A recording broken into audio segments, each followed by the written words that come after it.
cultures are more expressive than others. Is this true?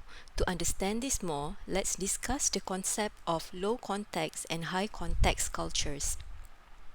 According to Hall, the person who refines this concept, low and high context cultures refer to the physical context or it's internalized by the person. A low context communication is just the opposite, which means the mass of the information is vested in the explicit code.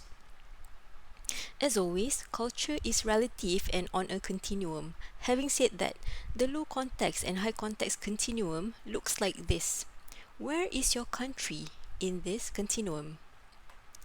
The higher context a culture has, the less explicit the communication will be.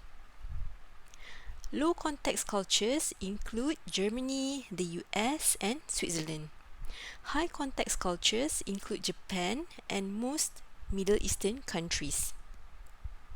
For low context cultures, personal and business relationships are more compartmentalized.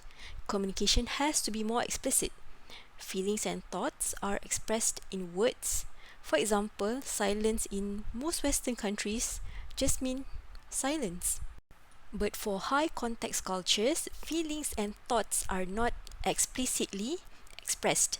Key information is embedded in the context. For example, in most Asian countries, silence can mean a lot of things.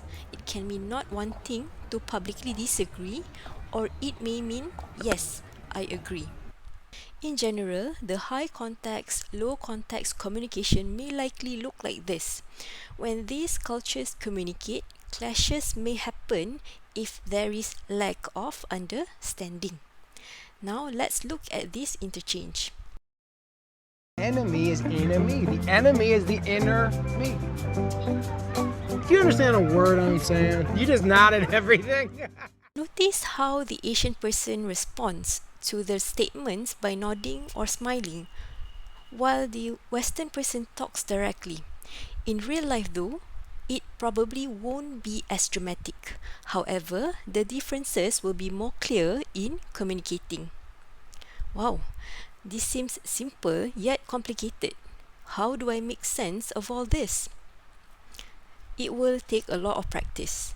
Essentially, the key is to develop cultural sensitivity, encode messages carefully, and to never assume. I hope this video has been helpful. See you again in the next video.